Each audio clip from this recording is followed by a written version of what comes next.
Do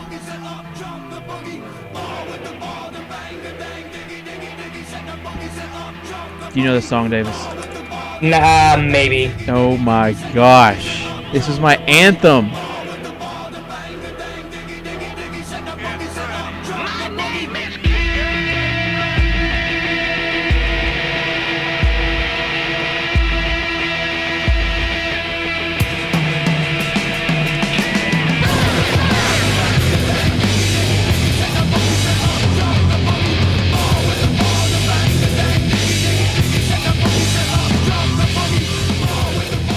Can't believe you never heard this song. No, I have because when I was younger, I had like really long hair, and people used to tell me I looked like Kid Rock. The year 2000, how old were you? 8. Oh gosh. Oh boy. Such a youngin'. Anyways, thank you for everyone who's tuning in. This is February the 11th, a Tuesday, and we are on the InsidersTV Daily Fantasy NBA, presented by DraftDay. This is just me and Davis today. Davis, we were talking a little bit while we were streaming pre-show that we have like ups and downs with different sites. You get on a heater and then you don't. You're talking about how you can't figure out like FanDuel. Like I can't figure out DraftStreet. Well, the thing is FanDuel. There's so much overlap every single night, and there are some plays that are like so obvious, and it's just like if you and on DraftKings, if you fuck up one roster spot, you're not gonna make money. And on FanDuel, if you make like last night, I didn't play Patrick Patterson because I didn't want like 100% exposure to him. And I should have played Sullinger and Pat, and I played Henson and Anthony Davis. We thought there was going to be all sorts of value and that scores are going to be crazy last night, and then what do you know? That you have basically Henson didn't do anything, then got hurt in the fourth quarter.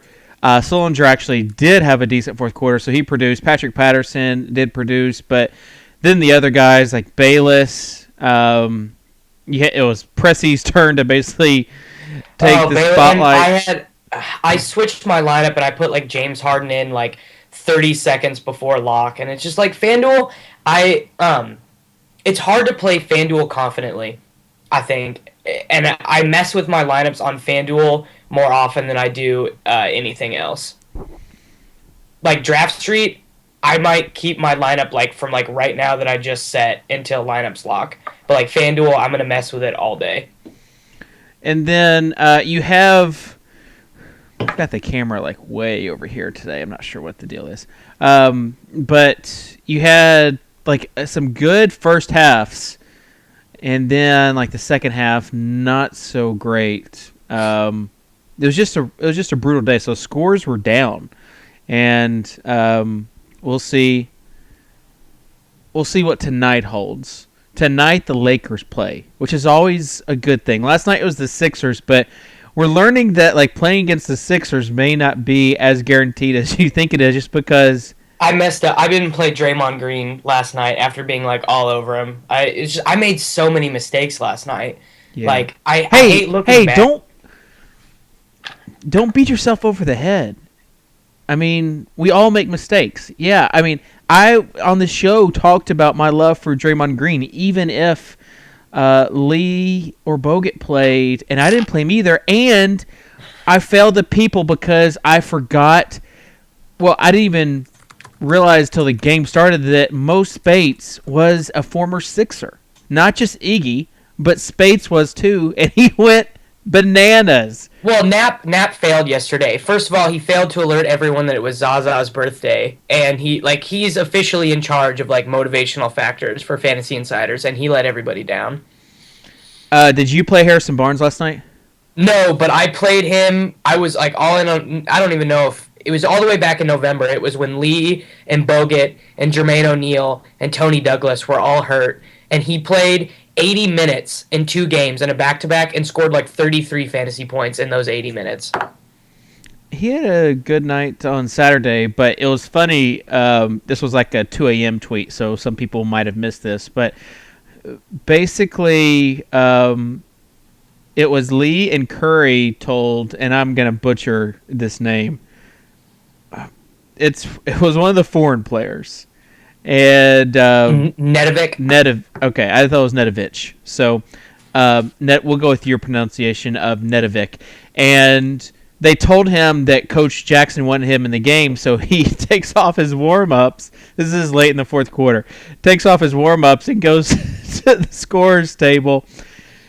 And Jackson said, "What are you doing?" And he said, "Well, you put me in."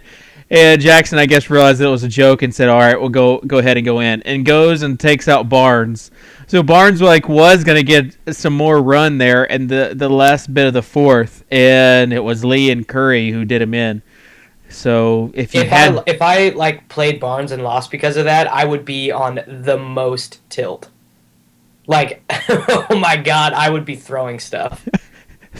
Fishcake King wants to know if this is the Sixers support group. Oh. I still firmly believe that you can start whoever you want against the Sixers. No, I don't think. I haven't thought that in a while. There's just so many different factors. I like to see. I know that they give up a lot of points to opposing point guards, but it just seems like opposing point guards fail more times than not against the Sixers. And we were talking, and people were talking about fading Blake Griffin in that Clippers game, and I was just like, that is just insane. Because he did exactly what I thought he would do, which was reach value in the first half. Blake should be like third in the MVP voting right now. Like, I don't know if people realize how good Blake Griffin is playing. Oh, he's amazing. And then with CP3 coming back, it's like it's Blake's team and not Chris Paul's team. So do people realize that they had the number one offensive efficiency in the month of January without him? Yeah. Like, Blake is playing so good. Well, and as a team, they're playing good. I really want to see them in the finals. But they're not even playing tonight. So let's just talk about the teams that are playing. Let's start with your favorite team other than Oklahoma City because they have Swaggy P, who will not be playing tonight. But the Lakers are not even in like my top 5 favorite teams. I just love a lot of their mediocre role players. Okay. Sure. The Lakers playing at home against Utah. So you've got a couple different storylines here. Chris Kaman and Shawnee Williams. That's what we call him, Shawnee. No, it's just Sean. No, I call him Shawnee. Who has an E at the end of Sean. Alexander is going to listen to this later, and he's going to be like, wow, I can't believe they can't pronounce this dude's name right. I don't think he was talking about us. Anyways. Okay, Sean Williams and Chris Kaman are starting tonight in the place of Kelly and Sacre. And so you've got that dynamic there. I mentioned on Twitter, like, Kaman is a decent play. I mean, obviously, he had a nice game on Sunday against the Bulls. And starting, it's like he's a black hole. Like, you're not going to get too many assists off of him. If it's going into him, he's going to shoot. Yeah, he's taking it to the basket. The Pulse just got posted today, but I had this anecdote in there that I heard like a long time ago from Matt Moore, a writer for CBS, and he just said basically several opposing players have told them that they want Kaman to make his first jumper that he shoots because then he'll just be shooting for the rest of the game, and he's like a 40% shooter from mid-range. Yeah. It's you have, I mean, I think he's a decent play. My main question, though, is I think the Sean Williams play like eliminates Ryan Kelly from some of the lineups that I was looking to put him in. Coming off like a terrible game on Sunday, the fact that he's not starting, it kind of puts he and Williams in that same boat. But Williams is cheaper, and at a small forward position, like my question is, can he get like over 25 minutes tonight? That's what I would like to see if I'm going to be playing him for near minimum salary. Yeah, I think he can, because then say you give like say Kaman gets like 28 minutes. Hey Davis. Yeah. Get a little closer to the camera. Fuck you guys. No, I know you have just given it away that you really like Williams tonight, because when you like a player, you start gravitating towards. Yeah, I do like Williams tonight. He's in my FanDuel lineup for sure, and my draft street lineup, and probably when I get over to DraftKings and DraftDay, he's going to be there too. So go. I mean, I basically disrupted you, but you were distracting me big time. Yeah, well, it's just like the Lakers' big man rotation is like this. Without Powell, the starting center plays in between 24 and 28 minutes. Jordan Hill gets like his 15 minutes, and then whoever D'Antoni decides is going to play power forward gets like 30 minutes. And so if it's not Ryan Kelly, I think Sean Williams probably gets in between 25 and 30 minutes. I think Kelly probably plays like 18, 20, something like that. And then Wes Johnson takes a lot of the minutes, takes all the backup minutes at shooting guard and small forward for Blake and Sean. Yeah, I mean, I think that Williams is a decent play, and there are a lot of plays, but tonight at small forward and shooting guard on some sites, it's pretty bare. Shooting guard has gotten ugly. It's basically, it's like Gordon Hayward and whoever else for me. I like Hayward against the Lakers. So Trey Burke said he's going to play. More. Is Trey Burke playing Trey Burke tonight? Do you feel like that's like just setting yourself up for failure? He's locked in for me. Really? Good. Yeah. He's good. He's 5.1 and he's got like a 20-point floor, I think. Oh. With all of the ways you can see, but I'm also playing Durant tonight. So like I have to save at like a lot of spots because Cousins is like non-negotiable for me. Like there's no way I'm not playing him. And then Durant right now I'm like pretty set on playing him. Now if I come off that, I probably won't play Burke. I'm playing Burke on Draft Street for sure. He's got like this like super ridiculous tag. It's like 7.9 or something. So like there's no way you can come off that. Like are you going to play Nick Calates for 8K or Courtney Lee for 9K, or are you going to play Trey Burke versus the Lakers? Yeah, I mean, you look at Trey's game logs, and they're just pretty pathetic, honestly. Like, let's see. I think he has been in the 20s twice in the past 10 games as far as fantasy points. Yeah, I wrote that today. The Pulse just got posted, but I wrote that. I'm like, hey, if you're looking at the game logs, you're not going to play him.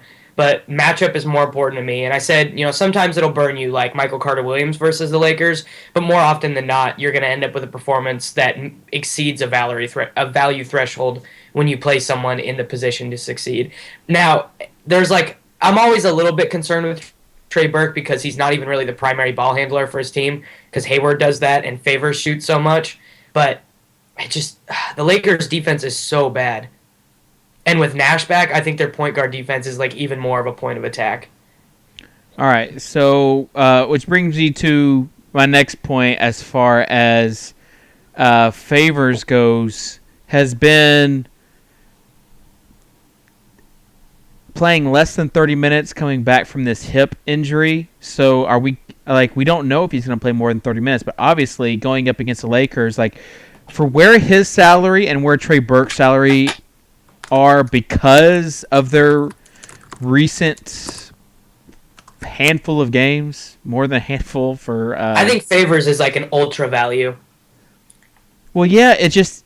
like, if he can play those minutes. But I feel like here's the thing with me. I feel like point guard is pretty loaded tonight. I think they're... Yeah, and so it's hard. It really is hard right now. Like, it's hard to... like, my point guards right now on FanDuel are disgusting. It's Trey Burke. It's Trey Burke and Nick Calates. Like, I hate that. I hate knowing that I'm not playing Isaiah. And so I think what eventually is going to end up happening is that if you want to load up at point guard tonight, you're not going to be able to take Durant. Yeah. It's just going to be... for me, it's a matter of, like, how safe do you want to play tonight? Because just looking at the point guards, like, you've got the 2 point guards in this Oklahoma City-Portland game with Lillard and Reggie Jackson. You've got Isaiah Thomas going up against Kyrie. You've got Kemba, who is kind of getting back into shape going up against the His tag is too high right now. No, it is not. Okay. All right. I'm not. He wasn't even, like, on my, like, list of, like, preliminary guys that I looked on. Okay. Well, that is why I think he's a great play tonight, because he's not going to be on many people's list. No, and I think that. But here's the thing: if you're saying I think if we're just talking about like pure fantasy points produced, Wall is going to have the most probably. He's probably going to have in between 42 and 45. No, but that's not paying off his tag. And against Memphis, you don't want to take just in general. It's like sort of like the Pacers. You don't want to take someone against them, and then it's going to be Isaiah Thomas, Kyrie, and Lillard in some order. I think. So let's just go back and like just kind of take a step back before we get into some of these other matchups. Talking about positions, like obviously the big news we're kind of waiting on is this Boozer news. If he plays or does not play. If he doesn't, then Taj is pretty much a lock. And then it's like Taj and who else? If Boozer does not play, also I'm probably more likely to go Noah over Boogie or Al No, Jeff. what are you doing? You can't fade. Boogie's like 60 points tonight, I think.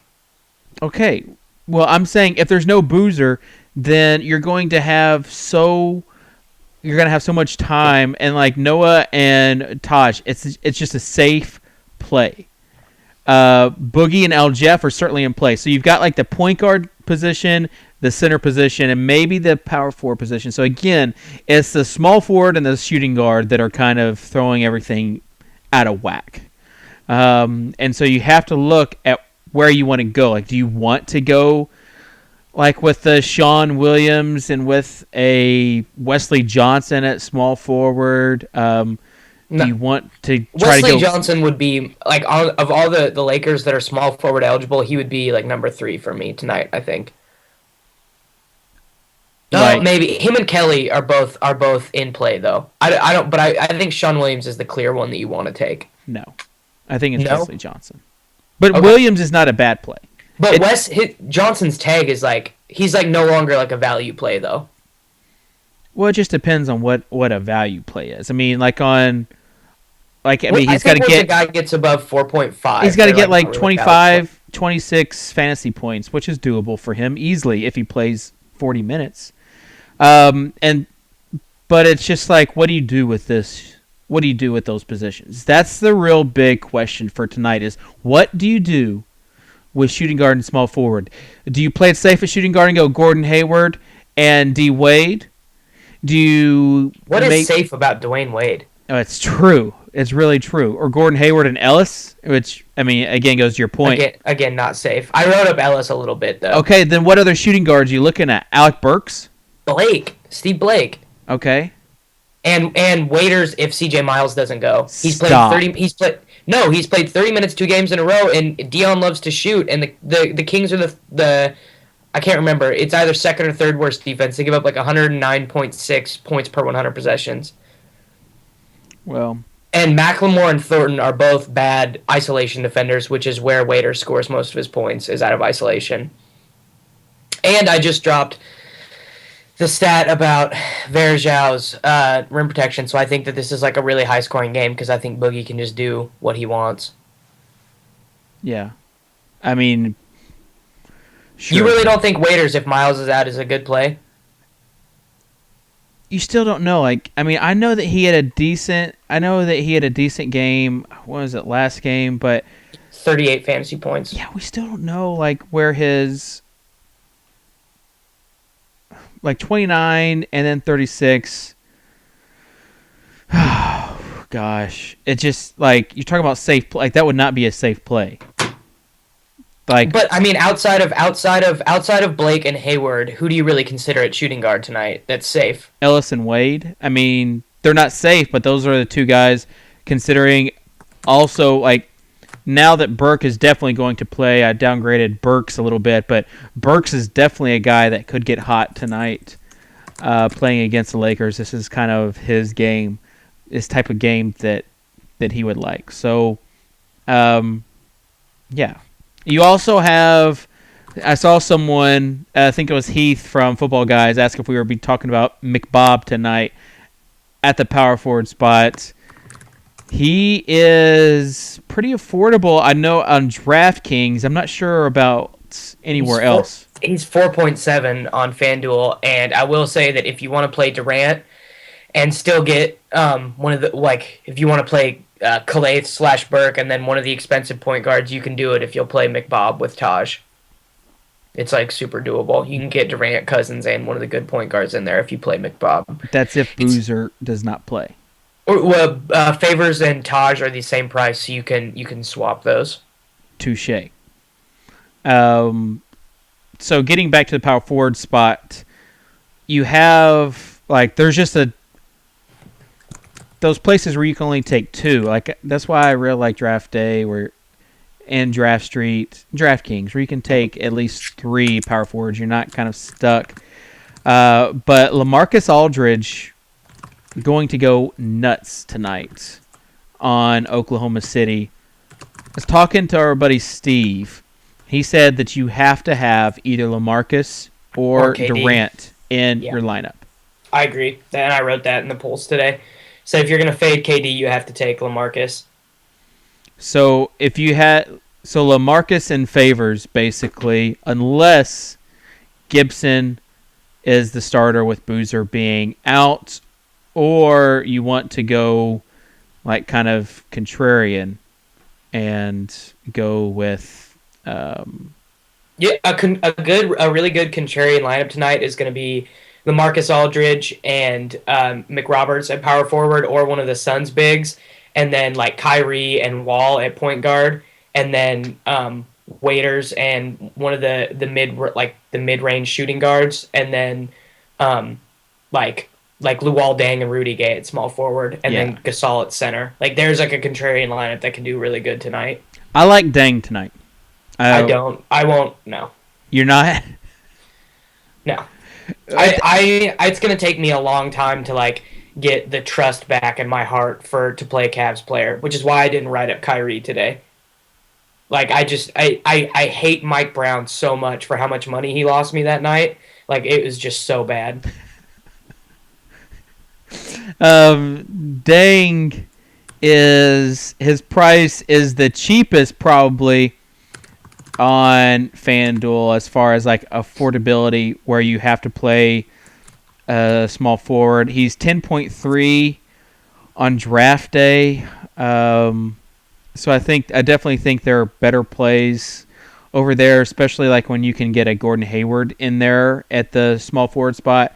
For me, Gordon Hayward is like the must play tonight. It's like you have to have him in your lineups. Who is that? Gordon Hayward? Yeah. You think it's a must play? Yeah. I disagree. Okay. I think that he's a very good play, but I don't think we know which Jazz players are must plays right now because all of their game logs have been so bad. If you go look at Favors, if you go look at Burke, if you go look at Hayward, they're three those are the guys who have the highest usage rates on that team. They all have bad game logs. Like Marvin Williams has the best game logs for that team right now. Marvin has been crushing it. He's been shooting the lights out the past 2 games, like just starting out both games blazing hot. But you look at the last game versus Miami, and Gordon Hayward had 40 fantasy points. So I know that there was kind of that 5-game lull with 22, 19, 26, 21, and 30. Did you spill your drink? Yep. You can clean it up if you need to. I ain't got shit on my desk. It's all a bunch of fucking homework. I ain't got no worries. That was the worst. Oh man! If you need to clean it up, seriously, you can. Don't worry about it. I'm good. Just don't get real close to the screen. You'll probably get it all over you. Stop it.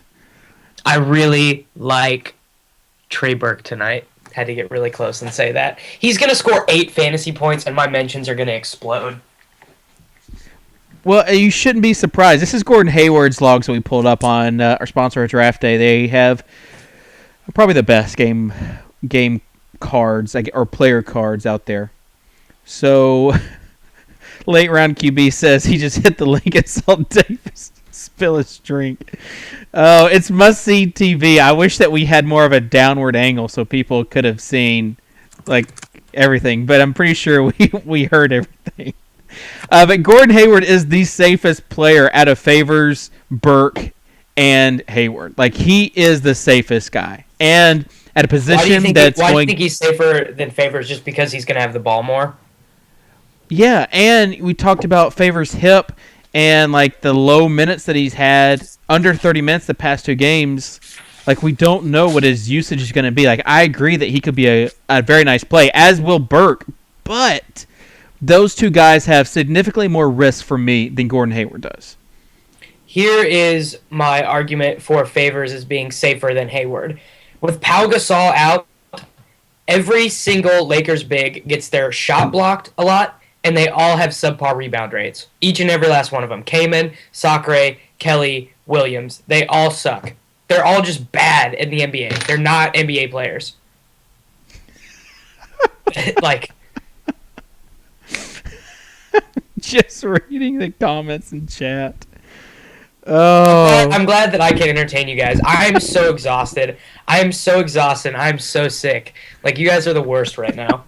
I was in Wisconsin.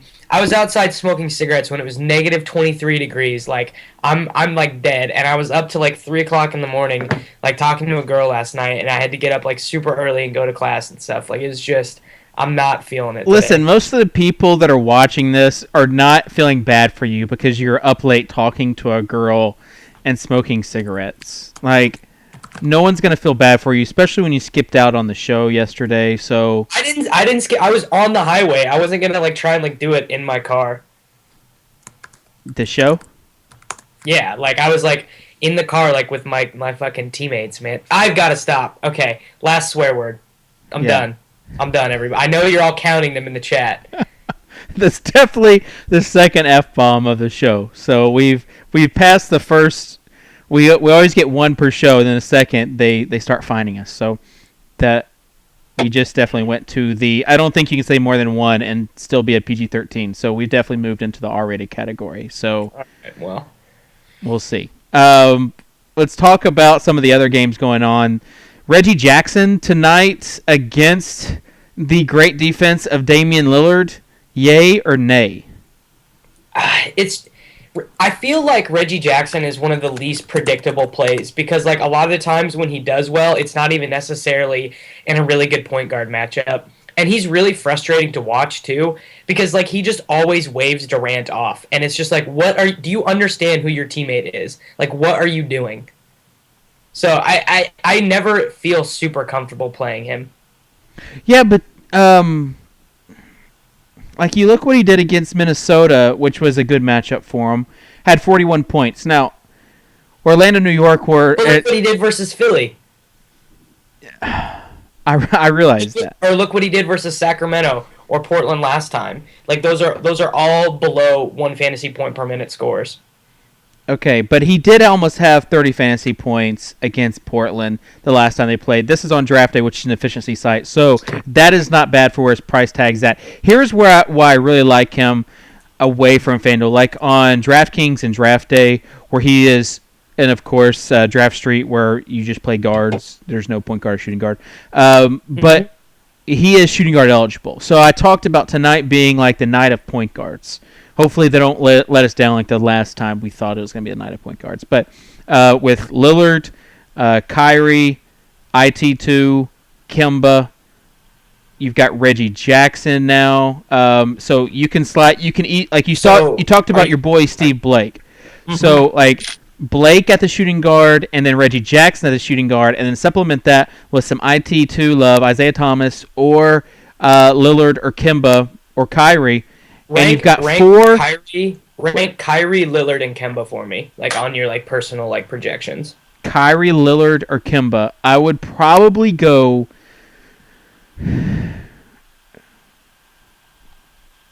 I'd go Kyrie, Kemba, Lillard. But Lillard's price tag is down, and so is Kemba. You say you put Kyrie at the top of that list? Yeah, but his price tag is so high that I'm just going by like fantasy points. Like, would I play them? It would be like the exact. Well, no, it'd be Kemba, Lillard, then Kyrie for me. Like, if I would play them, but I like the idea tonight of going 4 point guards, and then go small forward with Gordo, and then just kind of go value. If you want to throw LaMarcus, you're going to have to go cheaper at the point guard spot. But That is something that is sexy Theoretically, to me. that sounds like super great. But then who are you playing at forward? And then are you fading Cousins? Yes, I will fade Cousins for that. Everyone listening to this, just know that don't fade Cousins. I'm telling you not to do it. Oh, don't fade Cousins. My name is Davis. Whoops. He is going to abuse Anderson Varejao and Tristan Thompson tonight. There are going to be segments where Tyler Zeller is guarding DeMarcus Cousins. We're going to be privy to that tonight. Yeah, Andy is questionable tonight. So if he's not playing, it's like even more Cousins love. His price tag is high. That's why I like the other guys as far as getting some value there. Chat wants a side bet on Boogie. Big Al versus Boogie, is that the side bet? They just want us to make some sort of bet on Cousins. No, we're not making any more bets until you pay up yours. You're a Naps bet where you have to do all my single ladies karaoke. I didn't ever agree to Yes, this. you did. Do not go back. Do not do this. I would rather just PayPal you money than have to sing on this show. Do you think I need money? I get dozens of dollars for doing this. I do not need money. I want to see you embarrass yourself. That's what I want to see. I really can't sing, man. Like, I really can't sing. Okay? Do you think that stops Beyonce? Yeah, but she's, like, good looking. Davis, don't sell yourself short. Let's see. Yeah, people are talking about the bunny suit. Yes, the bunny suit next Friday. You want to tune into the show. Not this Friday because it's Valentine's Day and there are no NBA games for All-Star break, and the bunny suit will be used for personal reasons. The All-Star break is going to suck. I'm actually like going out of town it's like the perfect time to go out of town. So I don't have to worry about anything. I was on the road all weekend, so like I was playing like volume on a couple sites like on my phone, and it was just the worst.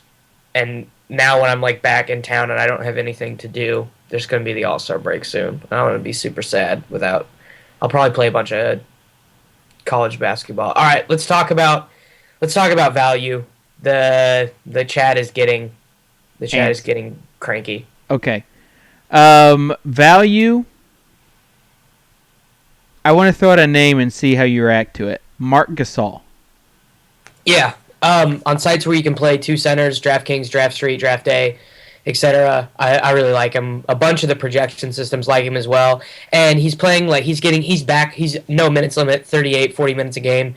And I've basically been waiting for an explosion game to come out of him since Conley's been down because his usage rate has ticked up a little bit. But I'm waiting for that 25 point, 12 assist, 13 rebound game. And the Wizards' defensive efficiency against centers isn't great, and their whole front line is undersized, especially their subs. Serafin and Vesely and Booker, if Booker is even playing tonight, I'm not sure, are all like super undersized. So I expect Gasol to have a really good game tonight, and he's super cheap. Alex Rude on Twitter says, share some of those dozens, man. It's a line. I'm not sure if you've ever seen that viral video called Dad Life. It's a dad life where the guy throws up dollar bills and said he's got dozens of dollars. It's basically a way of saying that he doesn't have money. Back to Gasol, though. I like Gasol. The thing about Marc Gasol right now is that his price tag is super cheap. Now, he has been sucking it up offensively lately. He has been so terrible. I mean, I think he's still probably a little bit banged up. Yeah, he probably is. And he's so slow. He would have had a pretty bad night. I guess was it Sunday? Maybe Sunday? Yeah. Where he had 4 blocks and 3 steals. Like that's 14 fantasy points added to what he had. Like I don't think he even hit double digits. Let me pull up his game logs so we can see. He is a risk, but it's nice risk like putting out a risk play on a guy like Marc Gasol. Like where you don't have to have too much out of him. So yeah. There he is. He had 37 fantasy points, but again, had 14 points due to blocks and steals. So it's a little misleading. He would have had only 23. So he needs to get... That Oklahoma City game was miserable. Yes. Miserable. But basically, that last game against Cleveland, you guys see 9 boards, 5 assists, 8 points. Like, if he can get, 12 boards, 8 assists, 14 points, like, that's sort of a line that I would sort of expect tonight. Like that's like on the higher end of his range of outcomes. And like I said, like several projection systems do like him tonight. Yeah, let's get like a 15-10 game going on from him tonight. But you have people want to know about Henderson. Don't do it to yourself. Jimmy Buckets with Butler tonight. Sure, like his price tag is just so high that I don't like Jimmy Butler. I don't think he's a value play. But before we move on, let's talk about revenge factor. We need to have some theme music for the revenge factor, like the dun dun dun. What would that jingle be called? Awful. I don't know. I'm sorry, you guys. I am exhausted.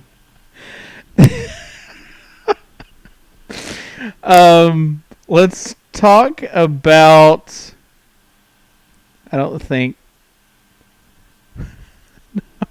I just Googled Doom jingle. What came up is not good. So let's talk about the revenge factor tonight in the Chicago-Atlanta game. Corver and Mr. Elton Brand were former Bulls and came over to the Hawks. There's your revenge factor. So we don't want to leave that out. For those of you that believe in it, Corver for me is like a decent play on FanDuel. Everywhere else, no. But like on a site where you don't really know that second shooting guard, I don't mind playing Corver against Chicago. Can we? Oh, we got. I forgot to mention this, but Dink just brought it up in the chat. Jeff Teague's tag is insane on FanDuel. Yes. Like, he doesn't have, like, a plus matchup or anything, obviously, but that tag is ridiculous. He's 5.8. That is super low for a starting point guard with Teague's upside. And he tweeted, or, I guess he G-chatted me about the revenge factor because his brother Marcus was let go by the Bulls. Or was he traded for cash? Or Shingalia. I forget what had happened to the Nets, but Teague no longer was wanted by the Bulls, so he was shipped out.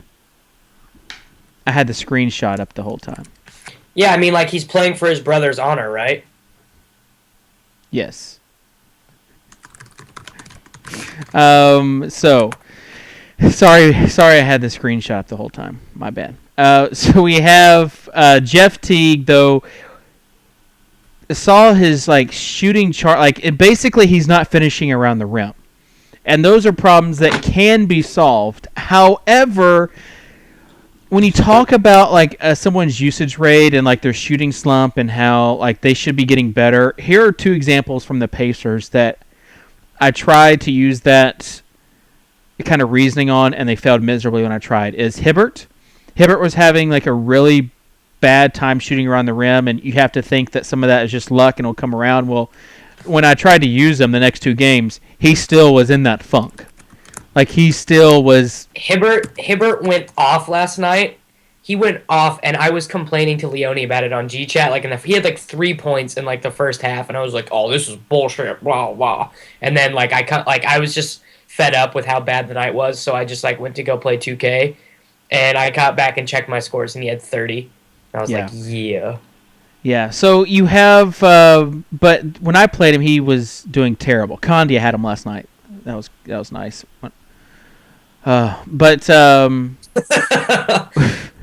He induces that sound out freaking of everybody. Slump on Draft Street, man. But he's been slumping on FanDuel, so whatever. Paul George is the other guy. Like we said, okay.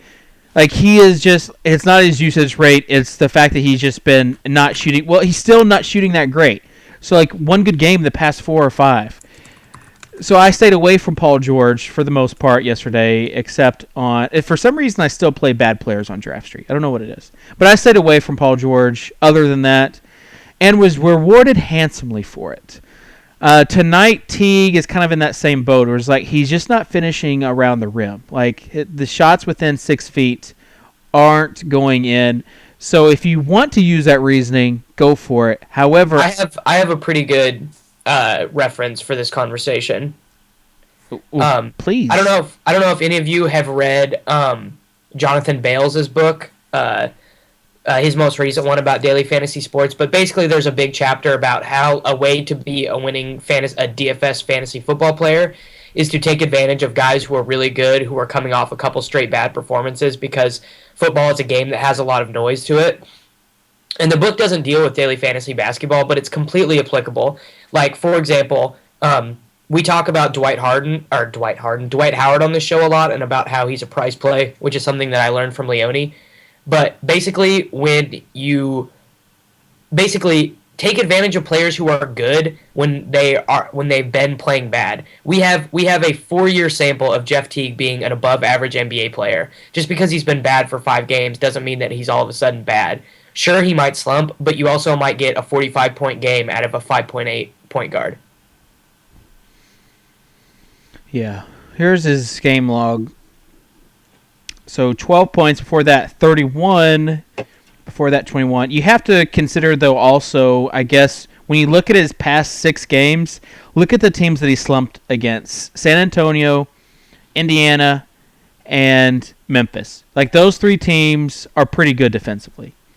So against New Orleans and Minnesota and Philly and Orlando, he had nice games. But Chicago is a good defensive team, and like if he's struggling finishing at the rim, that's why I didn't write Teague up today, and I didn't want to make a big deal about it. But like that is a tournament play. Is like a very good player and a not so great matchup at an excellent price tag. Yeah, for me, there's just too many options at point guard to really consider him like a must play. Like I think he would be in that GPP conversation. But must play status, nah. Not for me. Let's talk about our sponsor, DraftDay, some of the value plays. Again, Gordon Hayward, the must play over there on DraftDay if you're looking to get in the qualifier. A few of the qualifiers actually... What's his tag on DraftDay? 11.3, which is... I actually just redeposited there for the Hardwood Classic. My Hardwood Classic team sucked. Yeah, mine wasn't that great either. You also had, shout out to Rex Grossman, who had like 15 teams. But the reason that is because there was so much overlay in the qualifiers. So now you've got this 50K bracket coming out. And if you're like Al Zeidenfeld and Rex Grossman and like overlay and those sort of things, get in those qualifiers. But Gordon Hayward and then Trey Burke is 9K over there on Utah. So if you think that Trey Burke is a guy that you might want to roll with, then go for it. But I'm telling you, on draft day, you want to play draft day tonight, and you want to go with the 4-point guard routine with Gordon Hayward. So either Burke, Thomas, Jackson. The 4-point guard routine is really great. Like when you do that, like you just feel so sick about your lineups. Yes, you do. So Thomas and Burke or Lillard, if you don't want to go Burke, and then Reggie Jackson and who's the other guard? Blake. We talked about Blake. If you wanted to do that, I think you could probably go Reggie. I don't know, or Kyrie. Kyrie shooting guard eligible. He's so expensive. I'm not really. This is not a game where Reggie Jackson is gonna do a lot of work. I don't think. Why do you say that? I think Dink says this about Carmelo, that when the Knicks play a really good team, like a good defensive team, Melo's value actually goes up because his usage rate goes up. I think that same thing is true with Durant. I think that Durant's assists are capped tonight, but he might shoot 30 times tonight. I think that tonight is a Durant night. Yeah. But you have to think that Reggie Jackson's going to get. I mean, as long as the thing with Reggie Jackson, if he can it's also important to note we say blanket terms like, Portland is a really bad defensive team against point guards. Well, the reason that they are is because of the system that they run against pick and rolls, where they really try and stop them driving to the paint, and they go under screens a lot, and they have their bigs hedge pretty aggressively, so they allow a lot of 3-point shots to point guards. Well, Reggie Jackson is a below league average 3-point shooter and doesn't take a whole lot of them. So if we're talking about ways in which they can score, one, Robin Lopez is an above-average rim protector, and two, their bigs try the best they can to keep point guards out of the paint, and that's how Reggie does his thing. Like, he shoots like 2 or 3 like floaters per game. So I'm really not in on Reggie tonight. Floater. Yeah, that's the thing with Reggie, and then what I was going to say, and it's a valid point that you made about Lopez, is that Reggie Jackson, as long as he can hit his floaters and his layups, like, he'll have at least 2 or 3 missed layups a game. At least, and sometimes like worse than that. Like if you're watching Scorecast or whatever other interactive box score thing that you use, like you'll see Reggie Jackson misses layup, and it's so frustrating. But still, I think for where his price tag is on sites where he's shooting guard eligible, like on DraftDay, I don't think you can go wrong on DraftDay tonight. I just don't. I'm going to create such a sexy team on DraftDay. You're going to see it, and you are going to. Basically, your reaction, Davis, once you see my DraftDay team, is like my wife's reaction when she sees me in the bunny suit. Turned on. I don't. Is that really what's going to happen, though?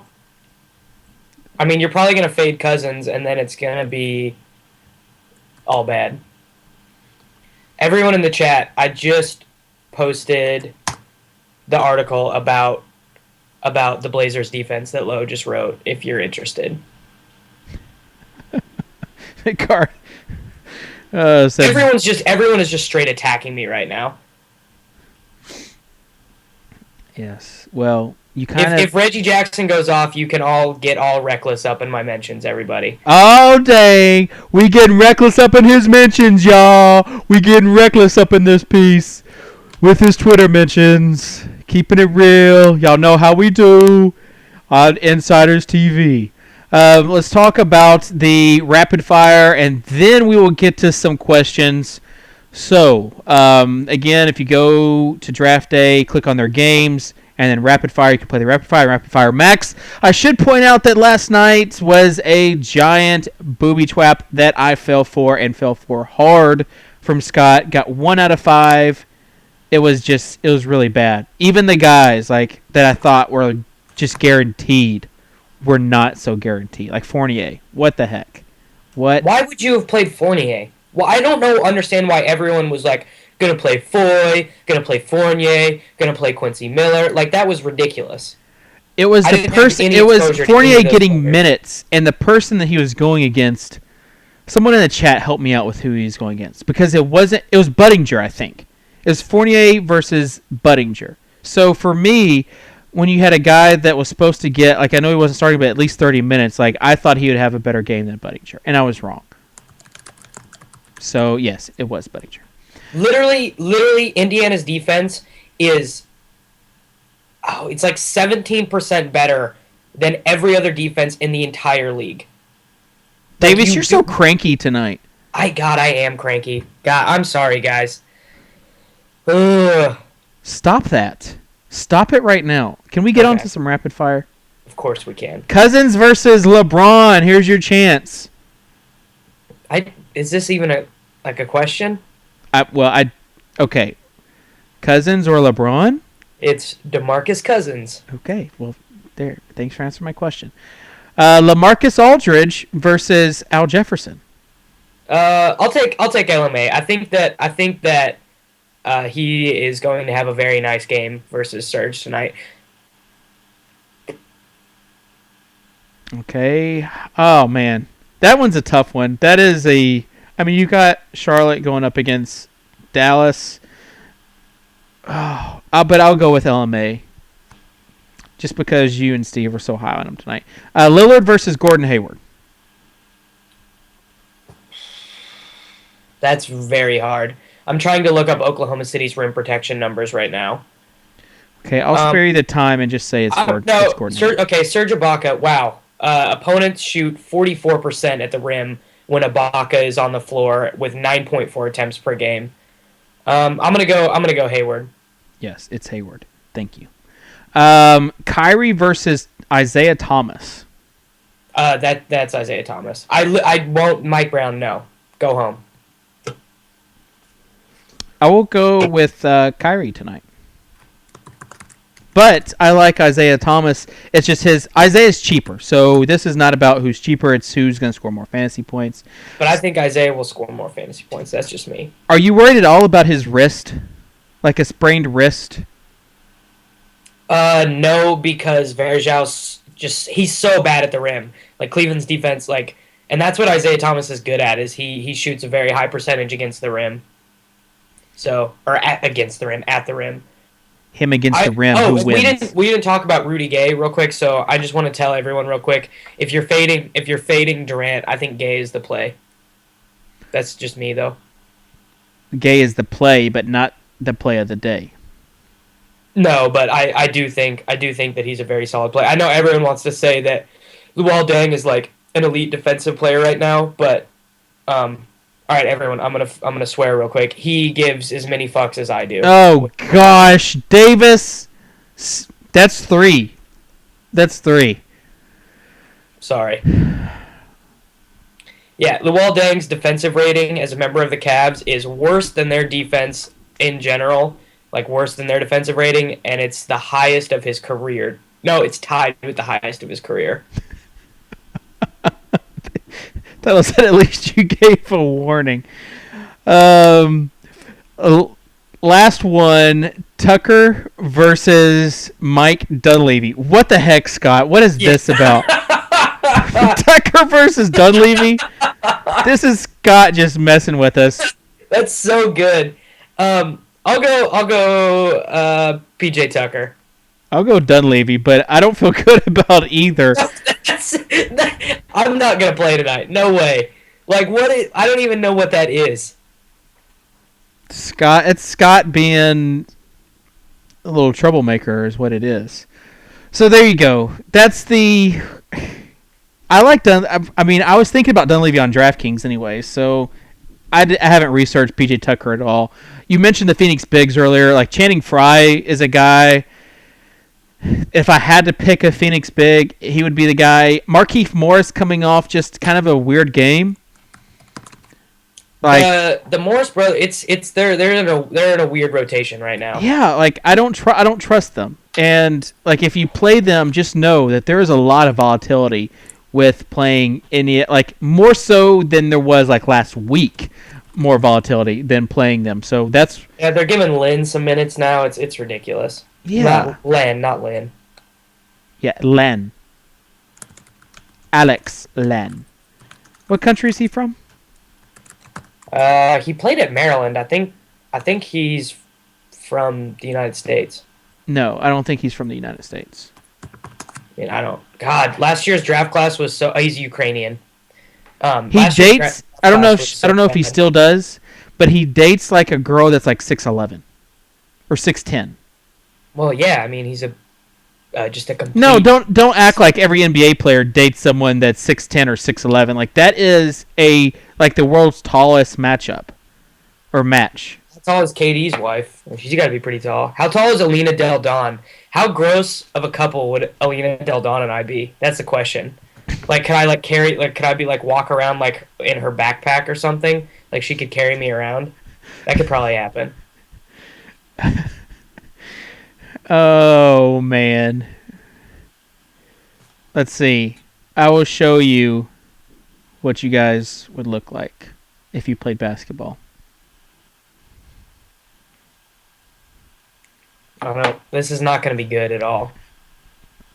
I saw a picture of I'm trying to think if there's anyone else that I want to play today that I didn't mention. I don't know. I hope this was not the worst show in our history. No, I think it's been a good show.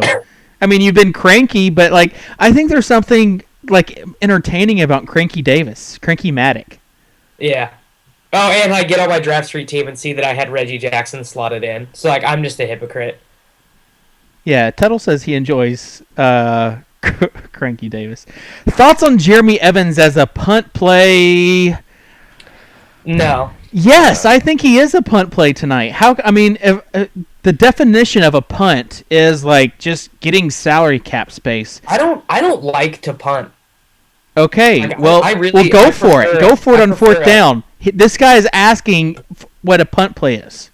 So it's like if someone asks you, "Hey Davis, what's a good pass play?" And you say, "Well, I don't like to pass." Well, that's not the question.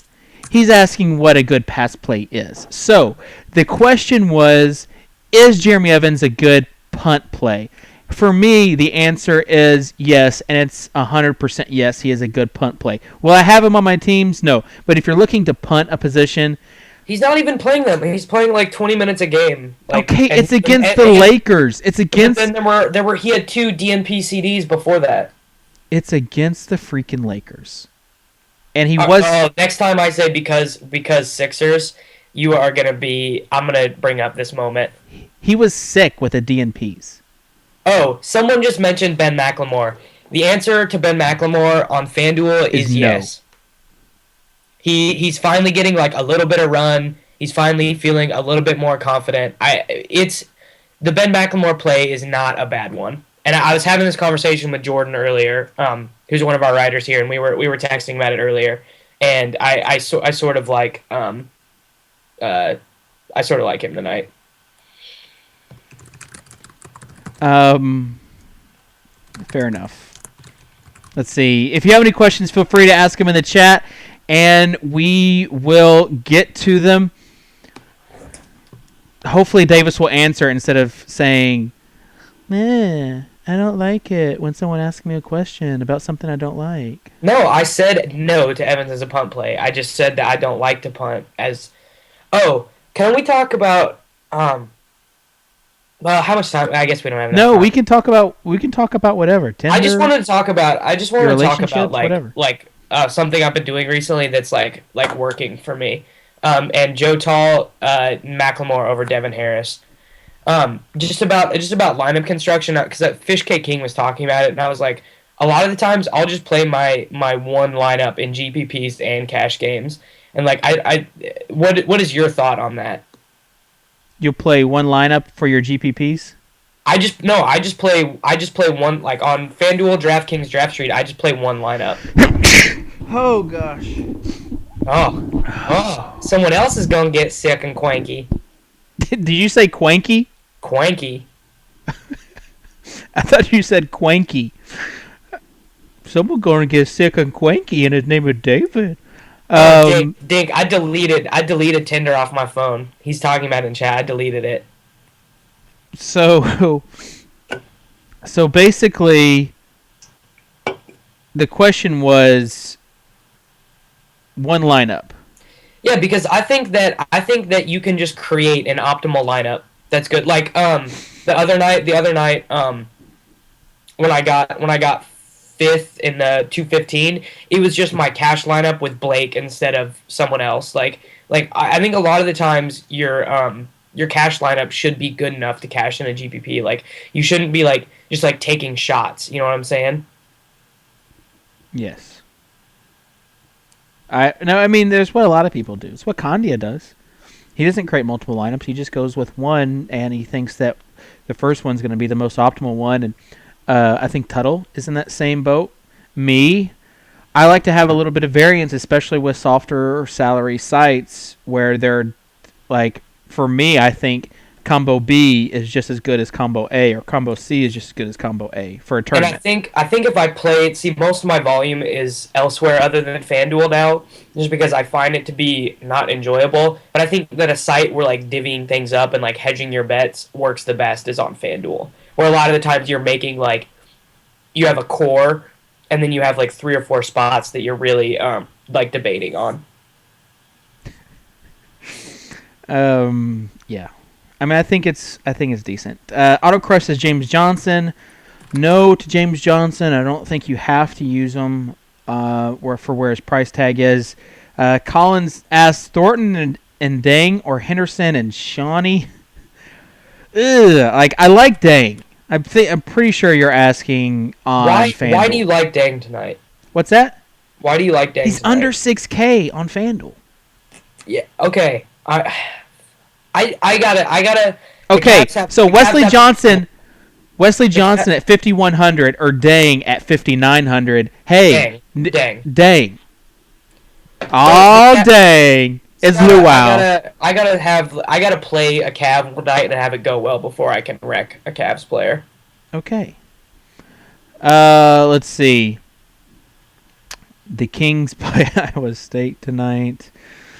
No, they don't. Okay, let's just end it. Let's just end it right now. I feel like we've had a good show.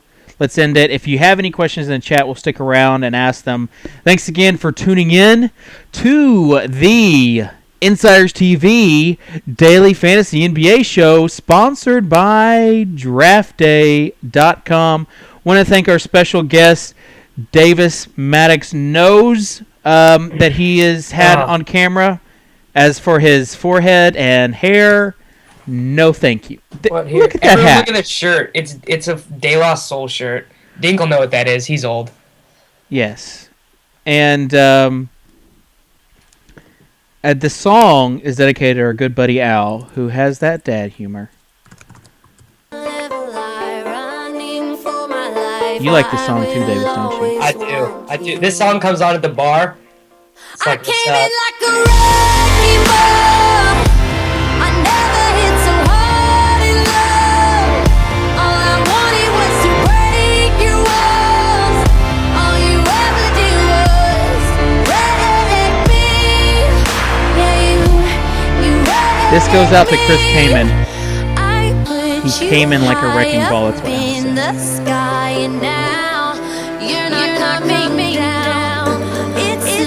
Davis, you should grow your hair out like her. You look really nice. All right, everybody. Thanks for tuning in. We'll see you tomorrow. We'll have Drew Dinkmeyer and Scott Melwig, sports_25 to life, and it'll be another good show. Always fun. Go ahead, Davis. I don't want to ruin your swag, so we'll just go out to you dancing. Thanks everybody for tuning in. Later, everybody.